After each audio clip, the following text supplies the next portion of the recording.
Lettre à Alphonse Carr, jardinier, 1857. Esprit de bonne humeur et gaieté sans malice, qui même en le grondant badine avec le vice, et qui, levant la main sans frapper jusqu'aux pleurs, ne fustige les sots qu'avec un fouet de fleurs. Nice t'a donc prêté le bord de ses corniches, pour te faire au soleil le nid d'algues où tu niches. C'est donc là que se mêle au bruit des flots dormants le bruit rêveur et gai de tes gazouillements. Oh, qu'en puis-je, hélas, de plus près les entendre?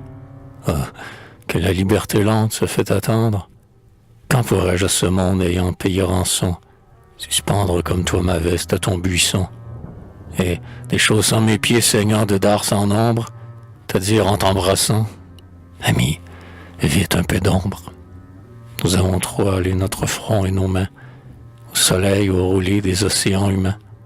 Échappés tous les deux d'un naufrage semblable, faisons-nous sur la plage un oreiller de sable, et qu'insensiblement, flot à flot, pli sur pli, la marée en montant nous submerge d'oubli. Il lui faut à tout beau soir son jardin des olives. N'est-il pas, sur le bord du champ que tu cultives, parmi les citronniers, les cyprès et les buis, un maigre champ portant sa maison et son puits? Le figuier, tronc qui vit et qui meurt avec l'homme, n'y fait-il pas briller sa figue en pleurs de gomme? N'y pend-il pas au mur ses rameaux tortueux, comme pour subsister ou crouler avec eux? 20 ou 30 oliviers, à l'ombre diaphane, n'y sont-ils pas penchés par la corde de l'âne? Sur l'écorce en lambeaux de leurs troncs écaillés, n'y voit-on pas courir les lézards éveillés? N'entend-on pas au creux du sillon qui la brûle la cigale aux 100 voix chanter la canicule? Dans le ravin plus vert, sous l'ombre du coteau, ne voit-on pas filtrer goutte à goutte un peu d'eau? Ou, pourvu que le ciel avare un jour y pleuve, altéré par ses chants, ton rossignol s'abreuve? Ne voit-on pas du seuil luire entre les rochers la plaine au bleu sillon que fendent les nochers, où la vague à la vague en jetant son écume passe dans la lumière et se perd dans la brume? N'en respire-t-on pas jusque sur la hauteur, comme d'un foin fauché l'enivrante senteur? Le choc de ces flots lourds, quand l'automne les soulève, n'y fait-il pas voguer, rouler, trembler en rêve? Le terrible infini qu'on voit à l'horizon, n'y refoule-t-il pas le cœur à la maison? Ne bénit-on pas Dieu de cet arpent de terre, où l'on repose en paix sous l'arbre sédentaire, où l'on s'éveille au moins comme on s'est endormi, sur cette fourmilière où l'homme est la fourmi? Enfin, autour du seuil de la hutte cachée, ne voit-on pas toujours la terre frais bêchée, verdoyée du duvet des semis-printaniers, dont les cœurs de laitue enfleuront les paniers? La bêche au fil tranchant que le gazon essuie, l'arrosoir où l'on coud qui simule la pluie, l'échelle qui se dresse aux espaliers des toits, la serpette qui tond comme un troupeau le bois, le long râteau qui peigne et qui grossit en gerbe, quand la foi a passé, les verts cheveux des herbes, outillés selon la plante et selon la saison, n'y sont-ils pas pendus au clou sur la cloison? S'il est près de ta mère une telle colline, ami, pour mon hiver retiens la plus voisine. On dit que d'écrivain tu t'es fait jardinier, que ton âne au marché porte un double panier, qu'en un carré de fleurs ta vie a jeté l'encre, et que tu vis de thym au lieu de vivre d'encre. On dit que d'Albion la vierge au front vermeil, qui vient comme un baïa fleurir à ton soleil, achetant tes primeurs de la rosée éclose, trouve plus de velours et d'haleine à tes roses. Je le crois, dans les miels plants, tes goûts ne sont qu'un. L'esprit du jardinier parfume le parfum, étant déshonoré du métier qu'on exerce. Abdolonim, roi, fils en commerce. Tout homme avec fierté peut vendre sa sueur. Je vends ma grappe en fruits comme tu vends ta fleur. Heureux quand son nectar, sous mon pied qui la foule, dans mes tonneaux nombreux un ruisseau d'ambre coule.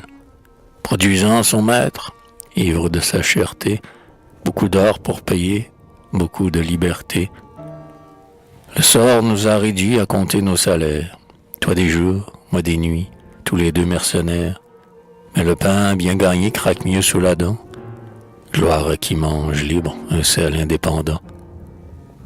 La fortune, semblable à la servante agile, qui tire l'eau du puits pour sa cruche d'argile, élevant le seau double au chanvre suspendu, le laisse retomber quand il est répandu.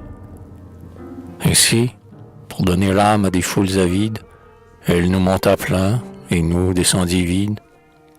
Ne nous en plaignons pas, elle est esclave et fait le ménage divin de son maître parfait.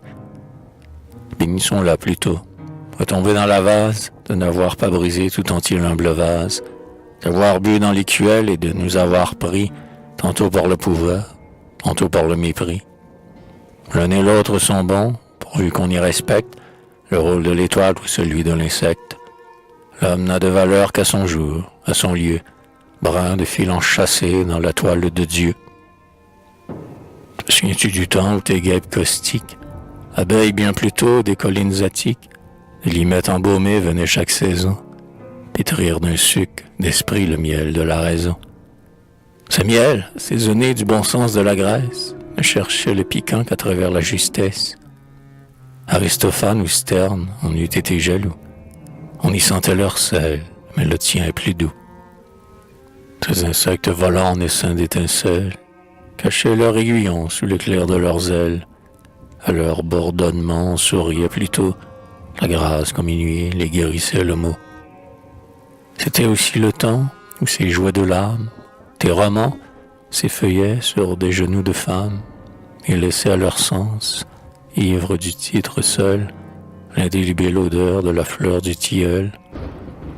Enfin, te souviens-tu de ces jours où l'orage, à la hauteur du flux, fit monter ton courage, prompt à tout, prêt à tout, à la mort, à l'exil, quand il fallait conduire un peuple avec un fil, et que tu traversais la grande Olympiade, Aristippe masqué du front d'Alcibiade? As-tu donc oublié, comme au fort du péril, ton cœur en éclatant répondait au fusil? Ah, je m'en souviens, moi. Je crois te voir encore, à l'heure où sur Paris montait la rouge aurore, quand ma lampe jetait sa dernière lueur, et qu'un bain de ma veille étanchait la sueur. Tu t'asseyais tranquille au bord de ma baignoire, le front pâle et pourtant illuminé d'histoire. Tu me parlais de Rome, main tacite à la main, des victoires d'hier, des dangers de demain, des citoyens tremblants de l'aube prête à naître, des excès, des dégoûts et de la soif d'un maître, du défilé terrible à passer sans clarté, pont sur le feu qui mène au ciel de liberté. Tu regardais la peur en face, en homme libre, et ta haute raison rendait plus d'équilibre mon esprit frappé de tes grands à propos que le bain en rendait à mes membres dispos. J'ai appris à t'estimer, non au 20 poids d'un livre, mais au poids d'un grand cœur qui sait mourir ou vivre. Ils sont passés ces jours dont tu dois être fier. C'était un autre siècle et pourtant c'était hier. Les regretterais-tu? Pour bêcher plus à l'aise, il fait bien moins de vent au pied de la falaise.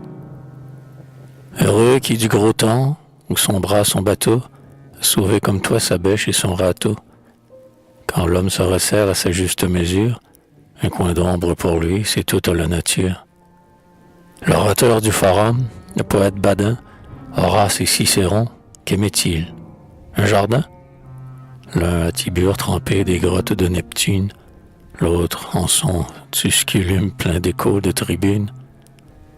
Un jardin qu'un sans pas l'homme peut parcourir. Va, c'est assez pour vivre et même pour mourir. J'ai toujours envié la mort de ce grand homme, esprit athénien dans un consul de Rome, doué de tous les dons parfaits quoique divers, fulminant dans sa prose et rêveur dans ses vers.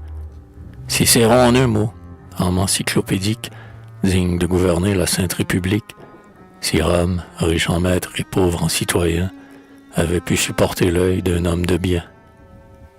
Peut-être sous César trop souple au diadème, et par pitié pour Rome et non pas pour lui-même, quand sous le fer trompé César fut abattu, Antoine eut peur en lui d'un reste de vertu.